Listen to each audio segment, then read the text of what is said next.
with my girlfriend. Mm. I think that's literally one time when me together. That was Was it in the beginning or like once you got to know each other? Because that shit takes time. once we got to know each other. I think we were Ah, getting deeper, and then know each other rhythms and shit yeah, like and that. it's just Yeah, like yeah. it was at the same time. Oh, So it's like- time, It was like time. Time. What's going on, guys? Welcome back to another episode of 3 a.m. chat. 3 a.m. I'm Jed. Make sure your mic is closer to you this time. Okay, yeah. But try speaking that. But yeah, as you can see, I'm joined by Nat One, and again today we're gonna continue this Jenga game with him. I'm not sure if you know. First time playing. First time you playing it with me, so yeah, fam. Let's. You even warm me up. You didn't even say fam, like. there's nothing to warm up, but you just put some shit, bro. Tell You me just like, pull it out. yo, what's going on? How my day is? Yeah. How is your day, fam? Because that formal stuff just go straight in. Fam, You got a have foreplay. You want the foreplay you from have me? the foreplay, bro. You have Allow to, that, speak. fam. You have to Allow tell me, that, like, what's fam. going No on. Diddy, bro. But yeah, How's your day? man, How's your shit's life? been, I don't know, bro. I've been stressed a little bit, low key. Like, I feel like I'm reaching that turning point again, where it's like a canon event, where my choices is gonna lead me somewhere else. Type, like, and it's like people say, at the end of your life, you regret the things you didn't do more than the things that you did. But then that logic is flawed because you can't ever do everything. So you're always gonna have. You always will have regrets. You always will have regrets. So it's like it's unavoidable. So it's like, yeah, okay, but if in a different life you did do the things that you didn't do this one, but in that life's ending, you're gonna miss what you could have done in this one. Yeah, I think either way. There's no winning. Yeah, there's no winning, but you have to choose which one you rather. And right now, people tell me do what makes you happy, right? And what makes me happy right now is quit my job and just stream full time, do this content creation back full time. And I'll be real, like, this is what's making me happy. This is what's keeping me busy. But I am scared that I'm going to get lazy again. Because having a job makes you get up. Yeah. Do you know what I mean? Yeah. There's no room for slacking. You have to get up. Otherwise, the money ain't coming in. But the content creation is more like a hobby. So it's like... It's a hobby until it turns into a job. Right, That's but I can't turn it into a job because my other job is occupying all my time. And I only get 2 days off. So it's like the best case scenario is if my other job allows me to take more days off, like more work more hours in one day, but less days. That would be like perfect. So let's say what? 3 days. 36 hours. 36 hours. Yeah, 3 days of 12 hours. And I feel like, the reason why I'm even like debating this is because I realize people have so much effect on me. Certain people, they have so much effect on my emotions and my mental state. It's like I really am an empath, and dealing with customers at work, people just tell me like, bro, you can just shut it out. Like, just it's white noise. But to me, I can't shut it out. The way they speak, how everything whatever they say, even to their friends, I'm just there like, bro, like, how are you like this? Why are you like this? It's just. I work in customer service in a way, and obviously customers are a big part of my job. And right now, I just don't want to deal with people anymore. Like, I want to just somewhere. Why? Because they have so much effect on my emotions. Like today, bro, I had like a little mini breakdown on the bus on the way here. Big man thing. I was just thinking like, raw, like, how am I this? And I think this has to do with like the whole, man just went clubbing, man just threw my event, karaoke event. Type shit. It's like that life that I could have had, I could still have it, but right now I'm juggling between two separate lives, literally two separate lives. One's like my alter ego, and one's my like fucking blue collar things, and I'm trying to balance both, and it's like it's totally taking a toll on me mentally and physically, and my back is giving out slowly, even quicker than if I just did one. Do you know what I mean? But yeah, man, long day, fam, long day. And you don't feel like you need to take certain breaks? Like certain breaks? I've run out of holidays. That's the issue. I've run out of holidays. I can't even chat to them. I'm not talking about breaks like that. I'm talking about like you actually, after work, or the 2 days that you are off, just like have at least one day for yourself to do just. But if I do that, I'm sacrificing the progress that I've made on streaming and shit. Yeah, but you stream like what? You stream like quite regularly. No, not as regular as I want. I want to make that into a full-time job. Three times a day. Not 3 times a day. Three No, times a like week. twice a week. Are you sure? Yeah, sometimes I might add a short stream that's like 4 hours before work, but a short stream isn't gonna do much. I mean, short streams 4 hours is a big one. It's still a big stream. And but I also want to get into gym, bro. I've lost my gym progress. I've started to lose my gym progress. I can see it in my shoulders and shit. Like, bro, like, I'm getting skinnier again. Yeah. And it's like, I don't love my body no more like I did like a 1 month ago. Big man thing. So I need to, bro, this is what, everything is just coming down, fam. Big man thing. Everyone's coming down. So, fam, let's get on with the game at least, man. Let's start. Pull one block out, fam. Pull it out. You go first. Actually, no, hold on. Rock, paper, scissors. I'm going to choose rock. I'm going to choose paper. Cool. Rock, paper, scissors, shoot. Type shit. You go first. See, I'm a man of my words, so that's why I had to. Oh, shut up, man. Wait. One-handed, bro. What are you doing? Cheater, fam. But thank you for pulling out the next block. I already know the next block. Yeah, pull out game strong. What, you got something down there? Nothing, put it on there. No, put it on top, bro. Oh my gosh, is that what you're doing now? Oh, wait, no, don't put it on top. Because this game might last forever. You seen this? This is mine.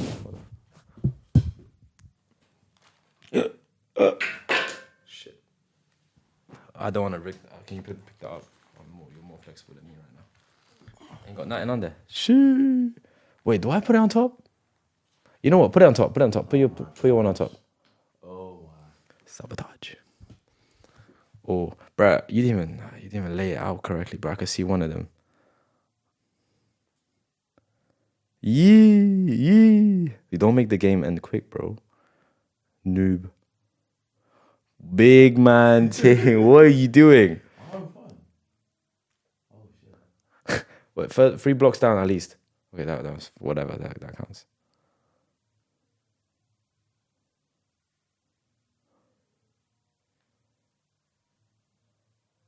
What the Yo, you a cheater, blood. You didn't even set the rules. I can't like. You a cheater, blood. This is known. This is known, bro.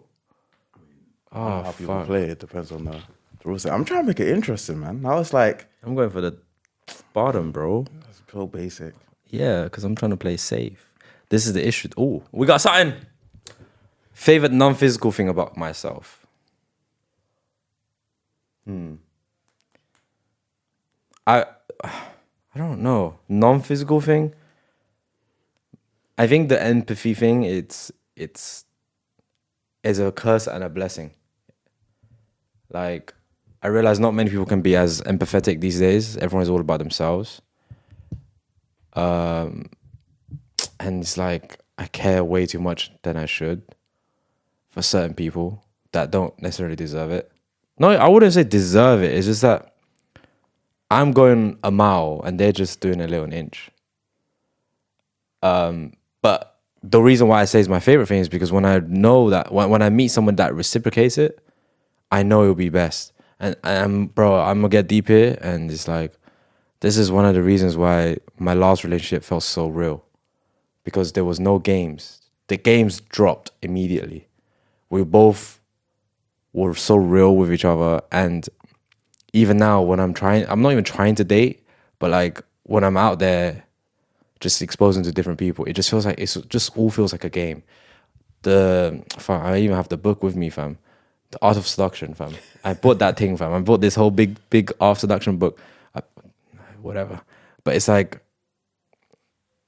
yeah, man, it just feels like a game and everyone's trying to play this character that's not who they really are, just to win over or seduce the other person. And I think I'm too tired for those games, and that's what's putting me off. You know, I feel like that's some people's personality. That's some people's What, to just be a seducer? Play. I mean, when you talk to people, you, in a way, you do seduce. You do like make certain conversations, even when without you even knowing it. Certain things you do, certain things you say, it's all part of that game, and it's just if you're aware about it.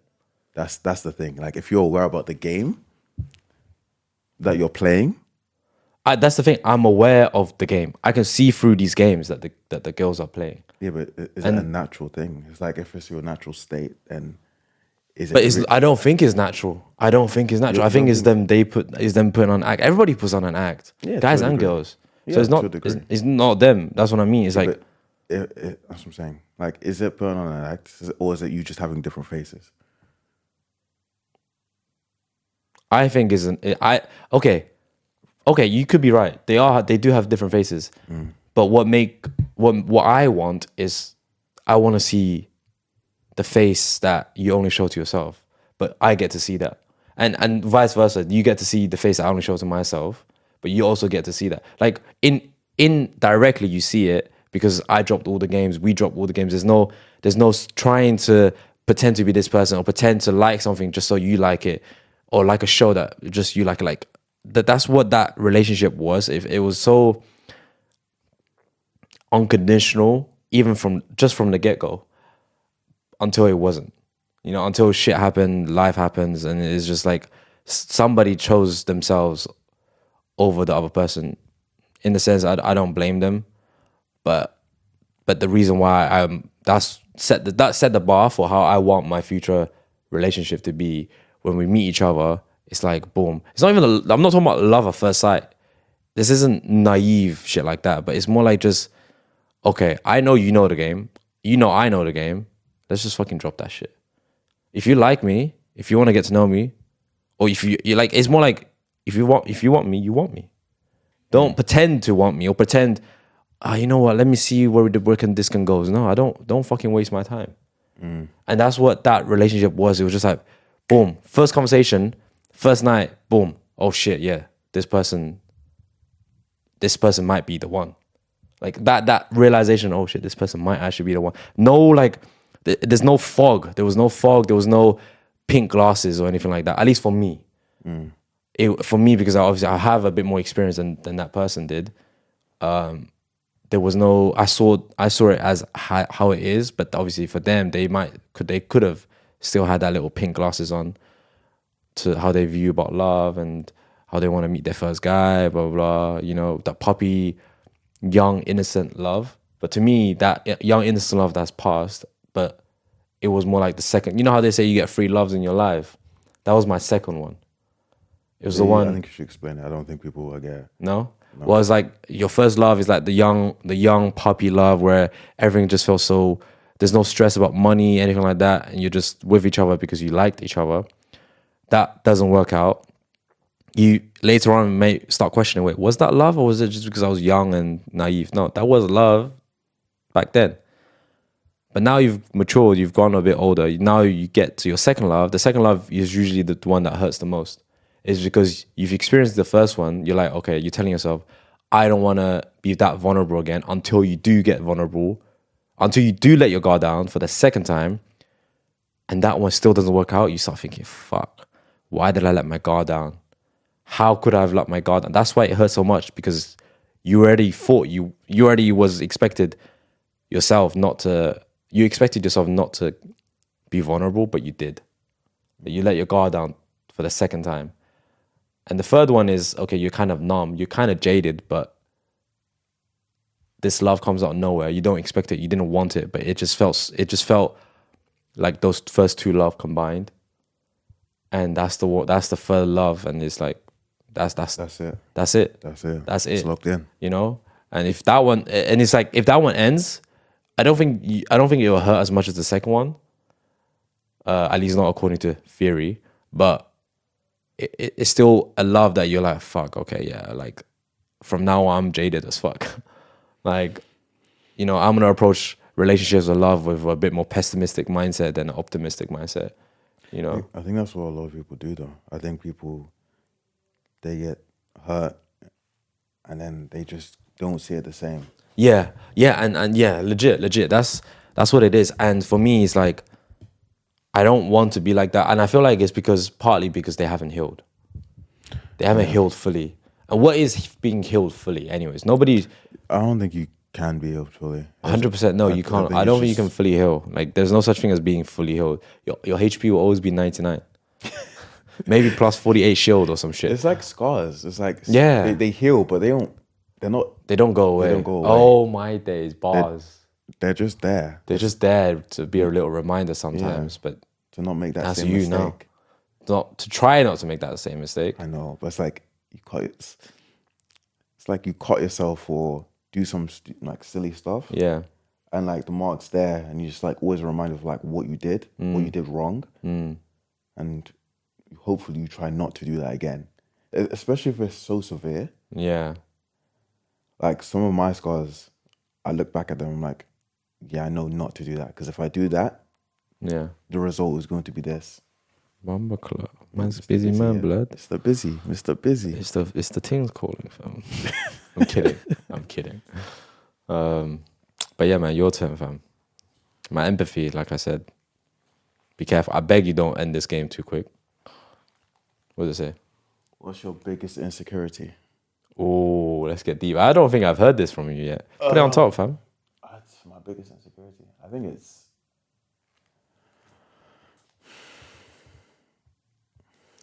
There's a lot. a lot. I think it's letting the people I care about down. I think not being able to fulfill certain things, and not. I think like the biggest one is like upsetting my parents. I think they've done a lot for me, and I feel like I need to reward them in a sense because of Give how back. much, yeah, it's how much they've done for me. Like I know other people's like situations with their families, and I'm grateful for them making it different towards me, and giving me like a good like version of how I'm meant to heal, or like how I'm just meant to live life. And I feel like I'm getting to an age where I need to be giving back, and they're getting a lot older now, so it's like I want to do it before they get too old. Type shit. I feel like If I can't do it before they get too old, it just feels like you just failed. You failed. I failed. And Is it because does it have something to do with being a man, or do you think it's just being a child, like being an offspring of somebody or some people? When I grew up, I didn't understand what my dad was trying to say to me at the time. It was like, be grateful. Like, there's a lot of people who don't have what you have at the time. It's like, take it for granted type taking shit. it for granted. And obviously, you grow up, you hear other people's stories, and then you even have some things happen to you, and you see what your parents did for you and what they did for each other. And just like, I need to be able to do this I need to be able to have their backs, support them, and also support the people I care about. Like, keep them tight, keep them safe. Make sure that like even my children feel comfortable. You know, it's. I think it is like coming down to trying to protect and trying to Provide. Your manly instinct kicking in, yeah. Yeah, but I mean, it's always been there, to be honest. I think it's just so much. It's not even just about financial. Yeah. Financial is like A big part. a big part of it. Yes, but I think being able to teach them the right lessons, show them that I actually do appreciate in my own way. I think I don't always verbally communicate that. Yeah. But like I do like to show how much I care for people. That's matureness, isn't it? That's matureness. Like you said, you're 23, innit? No, I'm 29. Oh, shut the fuck up. You think with that beard you can fool people. But you know what they say when you're 25, or roughly, is when your frontal lobe develops fully. And I feel like you're getting to that point, you know? Like this is that. And I feel like my frontal lobe developed during my relationship. Really? Yeah. It was almost as soon as we came out from Portugal. Mad. Because I turned 24, right? And then it was like, I came back, I was like, okay, boom, time to grind. Time to get this shit down. And then you meet this person, it's just like, I don't know. It just felt different. It felt very real again. Yeah. It's weird when you enter those type of relationships. I think when you enter a relationship, you feel very comfortable. Yeah, straight away. Very safe, and you feel like you don't want to do much. You just want to spend time with them. And that's like, it's an amazing feeling. Yeah. But it's also a scary feeling. Yeah. Because it's like, Yeah. your grind, your drive is like slowly diminishing. Yeah. Yes. But it's just bro. like, but the drive is like, it's like I want to savor my time with you as much as I can before I go off and unable to spend this much time with you again. Do you know what I mean? Like money will, like they can say, they you know what they say? Oh, money will always come back, but it will never be in your 20s spending time with the love of your life, traveling around the world, or some type shit like that. And I feel like that's what that is. It's like I want to save every moment as I can with you, especially with this person that I love. And by doing so, you're essentially, and this is what I think love like really is. A romantic unconditional love. It's giving somebody your heart and expecting them not to break it. And I think that's what love is. And when you're younger, you're like, oh, daddy, mommy, what's love? You know when you know it. But they can never explain it. And I feel like that's the closest explanation that we have is giving somebody your heart, giving somebody your vulnerability and expecting them not to hurt you. Hoping that they don't hurt you. That's what love is, like giving them your all and expecting them to just protect you. Yeah. You know, and at least for me, that was. At least for me. A lot of people might be different, you know. A lot of people confuse infatuation with love. Yeah. But infatuation is infatuation, you know. Everybody gets infatuated at some point. But then you get to a point where you're like, okay, you have to make a decision. You have to make a choice. But how do you tell the difference between infatuation and love, though? Because there's a point where there's a time where you start looking at internalizing, okay, wait. Today, let's say I've got work or I'm busy. What's your priorities? Your priorities change. Is my priority, at some point, your priority might no longer be that person. And that's okay. Change, you know, that's okay. It fades. Of course it fades. But the love, that's where the love comes in. That person needs to have enough emotional intelligence and empathy to understand, okay, he's leaving me for work. He's not prioritizing me as much, but that person is still trying to fulfill, to like take me out occasionally, to keep me updated, to keep me feel at least somewhat not neglected. And I feel like that's where I fucked up. Genuinely, that's where I fucked up.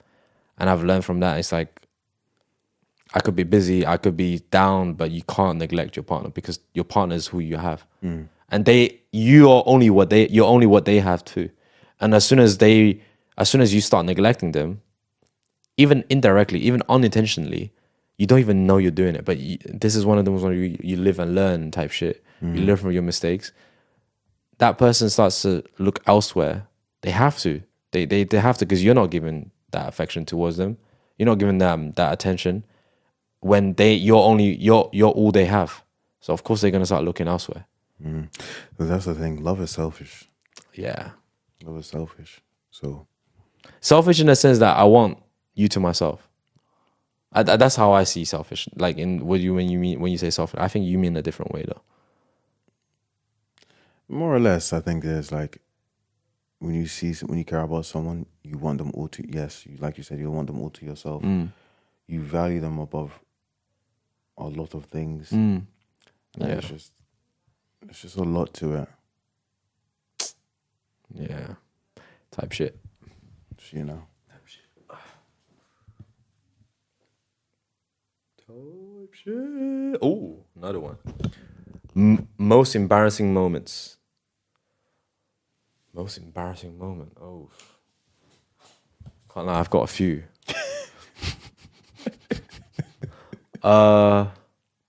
Damn.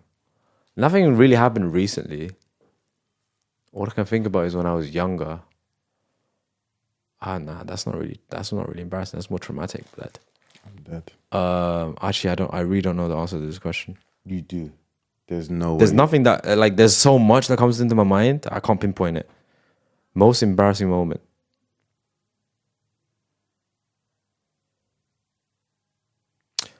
Ooh. Okay, I'm gonna be very real. Most embarrassing moment is when this is what like a personal thing. Like nobody else was there around me. Like I realized this myself. Is those YouTube videos that I used to do at K events. when I look back on them, those were probably my most embarrassing moments. Yeah. Why? Like, it was fun. I'm not gonna lie, it was fun doing them. But looking back, looking in the video now, as I am now, if I pull it up right now, I'll be like cringing. Yeah. I'll be so embarrassed that damn, that's the kind of picture I was putting out into the world of myself. Like, but I can't. You can't fault me for not even liking, but for enjoying just being free, doing what the fuck I want, and it's not even doing what the fuck I want. It's not being restrained, being unrestrained, but it's just that. It's just that it was fun. Like, at the time, it was fun. It was wild. It was just, yeah. But looking back now, it's kind of like, damn, like, yeah, it's a bit embarrassing. Maybe because I could do so much better now. Maybe it's because I could do so much better now. It could be both. Like, I know I could do so much better now. If I do those videos again, I know I can do so much better. Less cringy, more smooth, I would say. More like, oh, okay, yeah, okay, cool. Respect. More like, you know? But I guess I'm conflicted between, do I want to do it or do I not? Do you know what I mean? Because if I do, is it worth it? Is it truly worth it to be putting myself, to put that kind of image out there? Because I was chatting to my friend about this as well. It's like, a lot of people told me I do have an image, an appearance of a fuckboy, of a player, of this guy that just unhinged, you know? Yeah, but that's further from the truth. That's very far from the truth. Like, and I don't blame them. I can't blame them. No. I was the one that was putting out those kind of content. But it's like, but they don't see that when the camera was shut, I was not interested. I wasn't trying to, continue whatever. So it was like even if I was trying to continue, it wasn't like, boom, let's go to my yard type shit. It was like, okay, let's go on a couple of days, let's get to know each other type shit. Like, I'm not a whore. You ain't getting this. You ain't getting all this. Access like that. You ain't get access like that. So like, obviously I wasn't a hoe. Like, I wasn't trying I wasn't a hoe, but I appeared like a hoe because I put that image out there. That was the image that was presented. Yeah. So I guess that was probably my most embarrassing moment, quote unquote embarrassing. But yeah, man, like I like this. I like this episode so far. I like this type shit. Don't end the game, motherfucker. Be good. You're fucking heavy things. Oh my days, you're shifting the whole thing. Bro, I beg you go for somewhere else. Oh my days, like the live. Ooh, pull it out.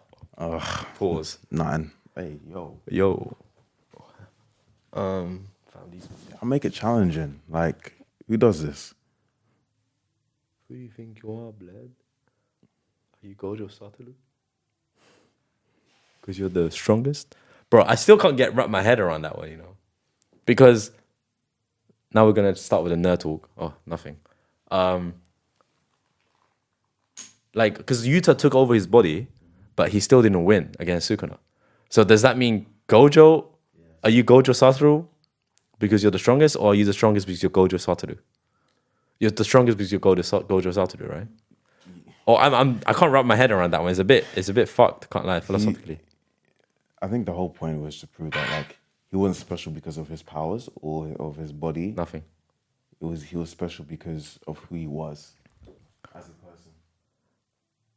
No, you. I can't take it. Yeah, allow. Oh my days. Bruh, fam, shooting blanks. Yeah, so like, I think that is an interesting topic. Like, what makes you you? I think that's what he was trying to get at. What makes you? Is it your body, or is it your soul? In a sense, because that was the whole theme of the show. Was like true.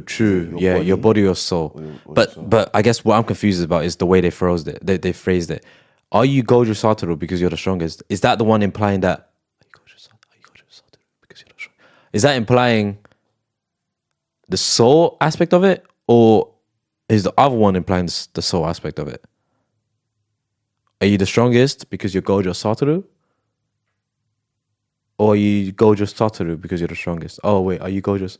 Okay, are you Gojo Satoru because you're the strongest? I think that one is the body. Fuck me. Just blanks, bro. What's going on, bro? It's not November. You participating? Yeah. Oh, we got Saturn. No, I'm not. Ah. Pause.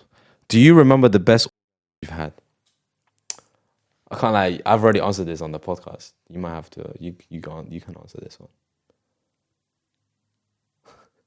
There you go, mate. I mean, I didn't even hear that one, so you might as well say it. I already said it on the podcast. Yeah, I'll just rephrase mine quickly, innit? But yeah, it wasn't really an. It's more like the whole experience. It was just the best because this girl has some mad control over her ting blood. But yeah, that's it, fam. No need say no more. I'm sorry, I'm trying to remember. That's why he passed it to me because he was trying to use that time to remember. Fam. Yeah, I can't lie. I was like, eesh. I mean, you can say when you do it for yourself, to be honest. No, that's my opinion. That's my low-key my opinion. It's like your best is when you do it yourself. What are you doing, fam? Mine. Ooh, you got something. Yeah, I got something. But mine, I'm trying to remember. It's probably with my girlfriend. I think that's literally one time when we together. Was it in the beginning or like once you got to know each other? Because that shit takes time. Once we got to know each other, I think we were getting deeper. And then know each other rhythms and yeah, and it's just it was at the same time. Oh, so time. Yeah. Okay. It was at the same time, so it was like I remember looking at her, and she was looking at me. It was like very. Oh, that was making love, bro. You weren't fucking. You were making love, bro. It was a lot. So it was like yeah. Oh yeah. I think I realized with me, I don't want to. I want to make love. Like, what's that? I can't lie. What is this? What does that say? What's something non turns you on? It's meant to be non-sexual. Yeah. I wrote this, but the ink, you know. Yeah. Put it back. Non-sexual turns me on. It doesn't matter. Same. Something non-sexual that turns me on. Oof.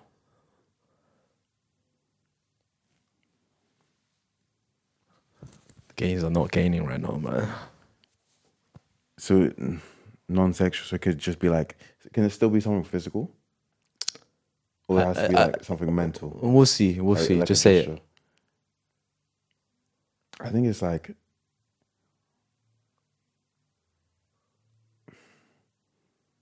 It's all right, take your time. no. I need to be quick with this though. It's like, I think. Wait, 2:30, we're done. Yeah, basically. It was a 2:30 now. Big man thing, it's 2:30 already. What the fuck? Bro, I was looking at that clock, blood. That clock was at 20 past of. That clock is not even the right clock. Bro, it's way past 2:30. I did not see the hour hand, bro. I saw the minute hand. Fuck. Carry on. Even the minute hand is. Yeah, I got here around that time, no? You got here on like 40. There's 40 past. I was literally around 22. But anyways. Yeah, either way, let me just non-sexual. I think it's just like certain actions. So it's like I think it's the looks. Okay, the seduction looks. I think it's like smiles. Sometimes it's like the goofiness of it. Sometimes. Oh yeah. It's like we make eye contact, and then we just look. You just start smiling. You just start smiling, and like you look away, and like they're trying to hold in their smile, but they can't hold in their smile. Oh yeah. It's a funny. It's like a best friend. Yeah. Like you guys know the inside jokes, and I think that's a good one. What's a nonsense that turns me on is like when you get each other's inside jokes. Yeah. Like one look and you know. And it's like we have that as well. Yeah. And it's like big man thing I've been saying, it's like I need to date a girl that I can feel as comfortable as I am with around you. And I think you found your girl. I had mine and I fucking lost it, but it's like that's what people really look for. That's one of the best feelings in a relationship with somebody is where it's like, and I think that's what I mean by the games was dropped. There was no games. We were friends. Like that, we were like a genuine felt like a genuine friendship, goofiness, everything. It had everything. But, and I saw this in the video as well. We're going off on a tangent, but I saw this in the video that, shout out to Nat2 that she reposted, that, well, you can be so compatible with somebody when things are good. But are they compatible when things are good, bad? And I realized... Wasn't it vice versa? Huh? Wasn't it vice versa? What do you mean vice versa? Wasn't it things are good when they're bad, but when like you improve or get better, they're not, you're on the same wavelength now. Yeah, no, they said even if you could get better, even after you did improve the situation from good to bad, you might have become a different person. They might become a different person from stages. So it's like, just because you're compatible from the beginning, just because you're very compatible from when things are good, when things go bad, can you guys stay compatible? Yeah. And I realized that's a factor that people don't really consider. It's like, and I feel like I need to consider this now, start considering, because I'm getting older now. It's that, I might be very compatible with you. You might have a lot in common. You might get all my inside jokes. But when shit hits the fan, are you still with me? Are you ride or die? And even if you are ride or die, we did run through that shit. When we recover, are we the same person? Are we the same friends that we were? We once were. And a lot of people don't survive that stage 3, bro. That bounce back. A lot of people don't survive that shit, bro. Because at that point, you're like, both of you probably during that down period, both of you found you again, found yourselves again, found your own motives, found your own goals and shit. And then when you try and come back, now these goals are colliding. Yeah. And a lot of people don't make it through that stage, bro. And yeah, it's so sad because those are the ones you look for later on in other people, because that's the closest thing you have to completing all 3. Yeah. I think it's very interesting because I've seen times where there's certain, I think that's why, another reason why like marriage is so like almost integral, because it's like, there's another layer to it. Protection. A layer of protection. Yeah. And it's like I've heard married couples, one of the people in the couple are like having like going through mental like duress, so like heavy stages of depression. And that partner is like, they don't know how to handle it, don't know how to tackle it. Yeah. But like they care for the person, so they're trying to work it out. Right. Instead of just being like, oh, I can't deal with this, I'm gone. Do you know what it is sometimes though? Even I'm surprised those marriages, this is why I'm scared of a marriage, because even if with that extra layer of protection, if somebody's mentally gone, they're just staying with you, but that protection doesn't protect them from the mental. From that, I feel like the marriage protects you from them leaving physically, taking all your shit and whatever, but it doesn't protect them from leaving mentally. They could have left mentally. Do you know what I mean? Yeah, but that's the commitment. You're committed to that. But that commitment isn't true no more. That commitment, you're just committing because it says on a piece of paper. Yeah. And I feel like I think that's where a lot of, older married couples, when they get to a point, they start just like balancing both. Okay, I'm staying with this person because of this paper, and it's going to be expensive if I divorce. But my own happiness, hence why the depression, my own happiness, my own emotions are suffering because of it. And I feel like that's what I am doing right now. Like I'm suffering. I'm juggling between 2 potential paths. Everybody here, I feel like some people, there's 4 or 5 life choices. Like I'm gonna quote Deadpool, Colossus in Deadpool 1. It was like 4 or 5 moments, Wade. There's 4 or 5 moments in life where you can choose to be a hero or choose to be a villain. Do the right thing. And it's like, I'm in one of those moments right now and a lot of couples will go through this, is that they have to choose. But that choose, you got to realize you're choosing not just to stay with a person physically, you're choosing to stay with them mentally as well. You're not checking out. You're not checking out. Yeah. Like you mentally, you cannot check out mentally if you make that decision to stay. You can't just half an hour try and have your egg and eat it. Have your eggs and eat it too. Have your cake and eat it too, and stay with them. But you're like, okay, at some point I'm gonna cheat. That's why cheating happens. That's why affairs happen. Yes, of course. So these things happen. But the thing is, like, there's always a commitment that you have to have to yourself and to that person. Sometimes I don't think you can commit to yourself and to commit those, and that's where love is. No, but I think you can. I think that's what love is. No, because I think is that when you have to choose between committing to yourself or committing to that person, when you want, even as soon as you get to that point, that's already an issue. That's already a red flag. But besides that, if you choose, I think love is when you choose, okay, I'm a prize that other person, and the other person also don't choose themselves, they choose you. That's what that love is. I don't think that's. I think that's love. Like that's the highest form of love because you're being considerate. You're considering them still. You're not considering yourself. But you mentioned them considering you.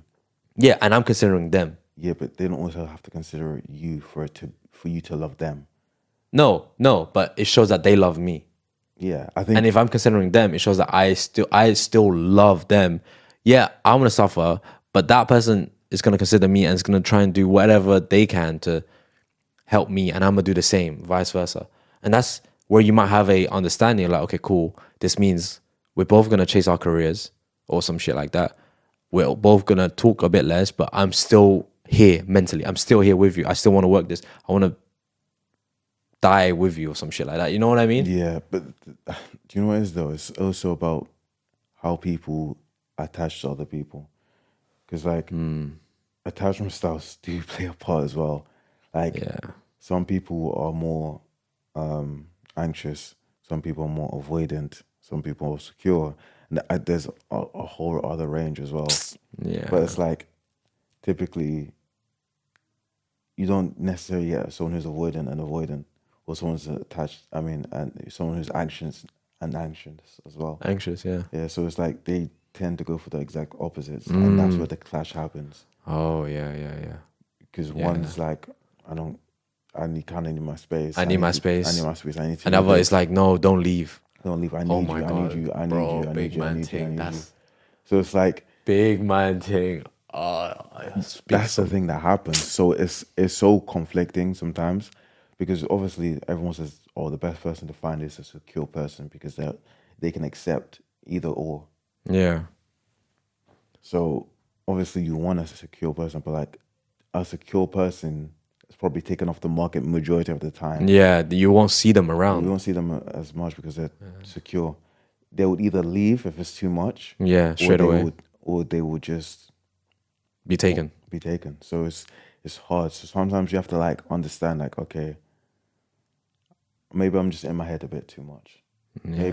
Maybe it's my attachment style playing a part in how I'm interacting, or like how I'm interacting with this person, how I see them. And maybe I should like calm down and just like focus and see how I can go about it. See why I'm this way or acting this way, why I want this. But do you think somebody who is self-aware of that can still make changes? Like you can be self-aware of a problem, but it doesn't mean you can actually Yes, of course. change the problem or fix the problem. Yeah, I do think it's like some sort of awareness. But I think you have to be willing to change, because a lot of people know their faults. Yeah. You seen that? Oh my gosh, it's the one of that Matrix line where he goes to the Oracle. Yeah. Oh wait, hold on. I got this. Then how can I make a choice? You're not here to make a choice. You've already made it. You're here to understand why you made it. Time. Ooh, we're bar for bar, fam. That is literally it. Bar for bar. It's yeah. like you know you're not good. Sometimes you know you're not going to do certain things. Yeah. But you even ask for people's advice on it. Oh. But you know you're not really like You're not really gonna do it. You don't really want to do it because Yeah. you just want them to say what you want to. Yeah, you want to hear. Yeah. So you ask them. Low key, I feel like that's what I'm going through right now. Yeah, But yeah. that's what a lot of people go through, and it's like Yeah. sometimes you have to sit down and be like, grit your teeth and be like, I need to take this in. Yeah. Not just take this in, actually listen, apply it, Yeah. and not just be like, it's not what I really wanted to hear. Let me go to the next person. And Yeah, wait for someone to validate me. Yeah. You know? So it's Damn, bro, that was you have to fuck with that. I fuck with that. Sometimes you have to like step out of that and stop being so narrow-minded with certain things. I think even me at one point where I was like, this is weird. Why is this person being so weird? And then I went to go talk to other people. Obviously, I was thinking a type of way, but the people didn't validate me, and I was like, okay, let me actually take a step back and maybe I'm the one in the wrong. Maybe I'm the one in the wrong. Maybe I should do this. Maybe I should be more like this, because you don't want that echo chamber, you know. Yeah, obviously, your friends sometimes will give you that, reassurance, but sometimes they will give you the exact opposite. Yeah, I love that, and that's what I loved about you, fam. That's what I loved about you. All right, we need to cut this short, guys. But yeah, man, let's wait. Hold on, one more block, fam. One more block. Hold on, I see one right here. I'm gonna go for it. Okay, yeah, hell no. Let it be something. Yes. Last one. Do you think finance should separate in marriage? Finance? Yeah. Separate? Yeah. Like you should separate finance in marriage. I think it depends if one of them has a problem. If one of them has a problem, I think... Like gambling problem? I think gambling problem is a bit extreme. But if that person does, I think you need to have a way to structure it where everything gets paid for, all the finances get paid for, but you have money you can throw away to do whatever you want, but there's a limit. So a set budget. Like I've been watching a lot of Caleb Hammer. Okay. Oh my gosh, Caleb Hammer is amazing. He's always talking about budgets. Like you should have a set, but you should be able to pay for everything. Have some money spare if you want to do it every have fun or whatever. Yeah. But I think when everything's paid for, everything's fine. You've saved, you've invested, you've done all that shit, all the things that you're meant to do, bills and stuff like that. You can have some money to throw or to risk, but I don't think that should be your primary thing. If someone has like an addiction problem or a spending problem, it's hard to go into that relationship or that marriage and be like, yeah, let's put it into a savings together, and then lo and behold, you see your partner taking shit out of that, and it's not towards the bills or investing or marriage or whatever. It's to play around. It's a complete eat around. Yeah, no, I get that. I do semi agree. Like I do feel like having a joint account is better than not having a joint account. Having a joint savings account, is better than not having one. But it's like you need to have your own money on the side, and you both obviously. If this person you're marrying, you expect them to already know to if you're gonna do some your own shit, use your own money. You know. Yeah. And then I guess this further goes into what about prenups and like that, you know. And obviously that does really depend on the financial burden of each people. Yeah. You know, financial burden and financial investment. Like how much you bring in and contribution. That's the word I'm looking for, not investment. Financial contribution. So it's like, I don't know. Should marriage be separate? Should finance be separate? Yeah, in a sense, yes. Yes, you do. Yes, you need, because sometimes you don't want to be asking your partner permission for doing some shit. Like if I just want to go on a last holiday quickly, I'm not trying to use the savings money. I'm using my own money. Yeah. So you typically would. Yeah. So anyways, man. But yo guys, so we're gonna go. So yeah. Peace out. Watch out to the next vlog. Next, we have a special guest. She's never been on this podcast before. But yeah, her name is Stay tuned for the next episode. Peace out, guys. Yeah.